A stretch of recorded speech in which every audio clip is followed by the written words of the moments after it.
Il-Prim Ministru Robert Abela qal li huwa żball li Adrian Delija abdika milli jiġi konsultat fl-għażla tar-regolatur tal-programm għaċ-ċittadinanza b'investiment.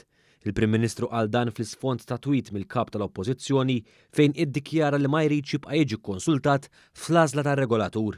Il-Prim Ministru qal li dan huwa żball min-naħa ta' Adrian Delija kif waħda mill-funzjonijiet kruċjali ta' kap tal-Oppożizzjoni hija li jressaq l-opinjonijiet tiegħu fuq affarijiet u kwistjonijiet importanti.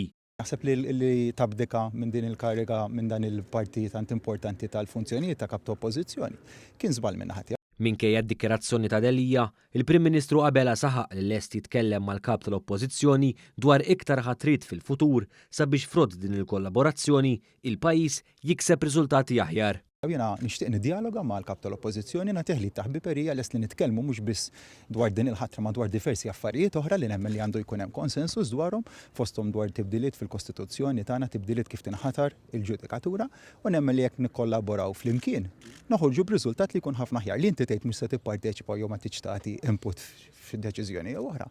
Naħseb huwa żball min-naħa tal-kap tal-Oppożizzjoni. B'reazzjoni għad-dikjerazzjoni ta' Adrian Delija, il-Partit Laburista qal li l-responsabilità tal-kap tal-Oppożizzjoni ma tafx limitu.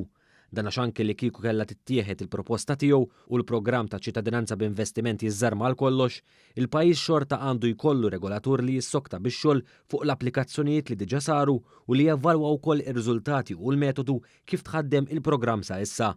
Madankollu, il-Partit Laburista qal li dwar dan Adrian Delija ma jinteressax u l-unika interess għalih huwa li jagħlaq il-programm li minnu qed igawdi l-pajjiż. Intant il-Kamra tal-Kummerċ fissret il-programm ta' ċittadinanza b'investiment bħala wieħed ta' ġid tal-Malta.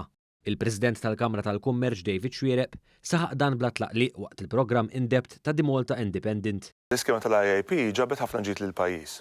Xwiereb ikkummenta wkoll dwar kif id-due diligence tal-programm Malti huwa wieħed mill-aqwa fid-dinja. Aħna nifhmu l-Kamra tal-Kummerċ nifhmu il-due diligence li jsir biex nies li japplikaw għal din il-fatt. Huwa due diligence serju ħafna, wieħed mill-iktar serji li hawn ħafna pajjiżi.